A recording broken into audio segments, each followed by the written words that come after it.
بسم اللہ الرحمن الرحیم۔ اللہم صلی علی محمد وعلی محمد۔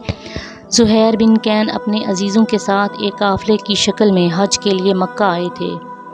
انہوں نے امام حسین علیہ السلام کی روانگی کا واقعہ سن لیا تھا۔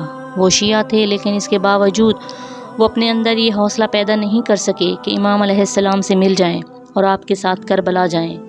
اس لیے مکہ سے واپس ہوتے ہوئے ان کی کوشش تھی کہ ان کا قافلہ امام علیہ السلام کے قافلے سے ملاقات نہ کر سکے، کیونکہ امام حسین علیہ السلام اگر انہیں دیکھیں گے تو اپنی مدد کے لیے کہیں گے، اور زہیر کے لیے بڑا سخت تھا کہ انکار کریں۔ اس لیے اس نے سوچا کہ کیا ہی بہتر ہو کہ ان سے دور دور ہی رہا جائے۔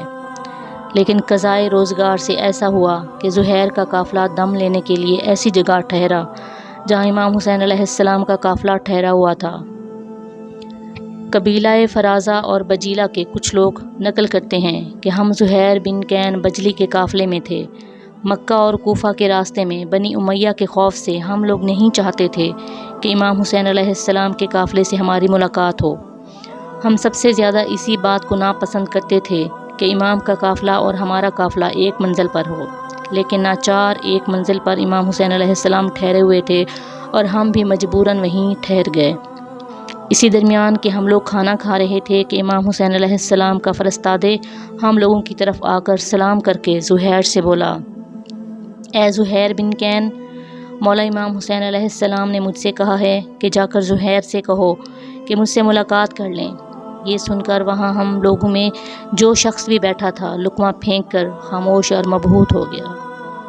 اتنے میں زہیر کی زوجہ دلہم نے اٹھ کر زہیر سے کہا، سبحان اللہ، فرزند رسول صلی اللہ علیہ وآلہ وسلم نے تمہارے پاس اپنا آدمی بھیجا ہے اور تم جاتے نہیں؟ اگر وہاں جا کر سن لو اور واپس آ جاؤ تو تمہارا کیا بگڑے گا؟ غیور زہیر نے زوجہ کی بات سنی۔ وہ اٹھ کھڑے ہوئے اور امام حسین علیہ السلام کی خدمت میں پہنچے۔ تھوڑی ہی دیر میں ہنستے چہکتے واپس آئے۔ ان کا چہرہ دمک رہا تھا۔ انہوں نے حکم دیا کہ خیموں کو یہاں سے اکھاڑ کر اسباب و سامان سمیت امام حسین علیہ السلام کے قافلہ میں لے چلو۔ پھر اپنی زوجہ سے کہا، میں نے تمہیں طلاق دی، اب تم آزاد ہو، اپنے میکے چلی جاؤ، کیونکہ میں نہیں چاہتا کہ میری وجہ سے تم پریشانی میں مبتلا ہو۔ اپنے ساتھیوں سے کہا کہ جو بھی میرے ساتھ آنا چاہے تو آئے، ورنہ ہمارا اور اس کا یہ آخری دیدار ہے۔ ذرا توجہ سے سن لو کہ میں تم لوگوں کو ایک حدیث سنا رہا ہوں۔ ہم ایک بحری جنگ میں دشمن سے نبرد آزما تھے، ہمیں بہت سی غنیمت ہاتھ آئی۔ سلمان فارسی نے ہم سے کہا، کیا تم اس غنیمت اور کامیابی سے خوش ہو؟ ہم نے کہا ہاں۔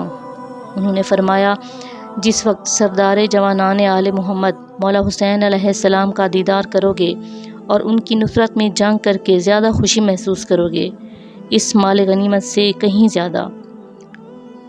اس کے بعد کہا، ہم تم سب لوگوں کو خدا کے حوالے کرتے ہیں۔ یہ کہہ کر چلے گئے اور امام حسین علیہ السلام سے مل گئے۔ یہاں تک آخر دم تک ہم رکاب رہے اور درجہ شہادت پر فائز ہوئے۔ زہیر بن کین کی وفاداری و ایثار یہاں تک تھا کہ شب عاشور امام حسین علیہ السلام سے کہا، اگر 1000 بار بھی آپ کی راہ میں قتل کیا جاؤں اور زندہ کیا جاؤں تو آپ کی نصرت سے باز نہ آؤں گا۔ زہیر نے عاشور کے دن امام حسین علیہ السلام کے شانے پر ہاتھ رکھ کر عرض کی، جنگ کی اجازت دیجیے۔ امام نے انہیں اجازت دی۔ وہ میدان میں گئے۔ وہ یہ رجز پڑھ رہے تھے، میں زہیر ہوں، میں کین کا بیٹا ہوں، اپنی تلوار سے تمہیں حریم حسین سے دور کر دوں گا۔ دشمن کے 120 افراد کو قتل کیا۔ اس کے بعد 2 دشمنوں نے مل کر آپ پر حملہ کیا اور آپ شہید ہو گئے۔